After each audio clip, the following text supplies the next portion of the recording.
Era il tempo dei fiori, le speranze, le attese, seppelliti i furori. Si cantava il futuro, il re corto fuggito, tra insulti, sospiri. Era libero il trono per un re di denari e suonarono le trombe che chiamavano a distesa le genti dei borghi, le genti dei campi, ed accorsero esultanti come femmine smaniose le genti dei borghi, le genti dei campi, fra le braccia accoglienti di una mamma prosperosa che offriva uno scudo, che offriva la vita. Torino, Torino preziosa, Torino rinchiusa nel palmo di una mano. Torino, Torino curiosa, Torino che scruta l'orizzonte di Milano. Torino geniale, Torino capitale, Torino fantasia,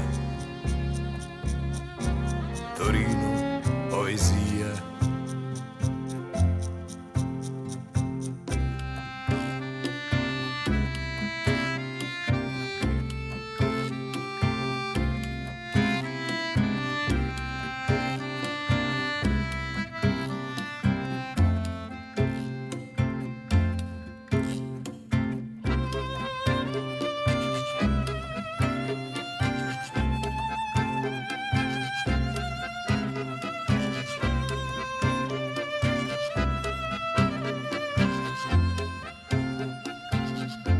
È il tempo del nulla,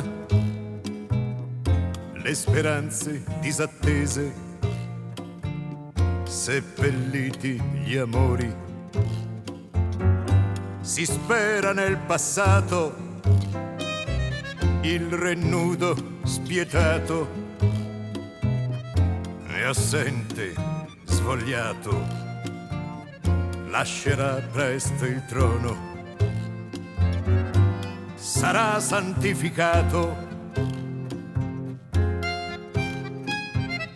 e si naviga a vista l'arcipelago abitato da genti sconosciute, di lingue sconosciute.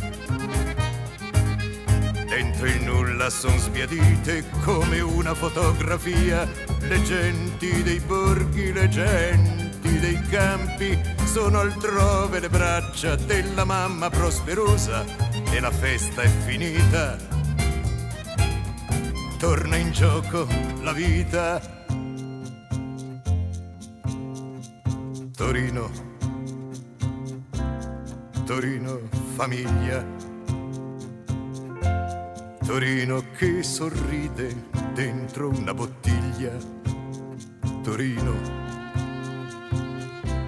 Torino più buia, Torino che esalta la storia di Gianduia. Torino che soffre, Torino che si offre, Torino abulia, Torino malattia, Torino balorda, Torino che scorda, Torino magia, Torino nostalgia.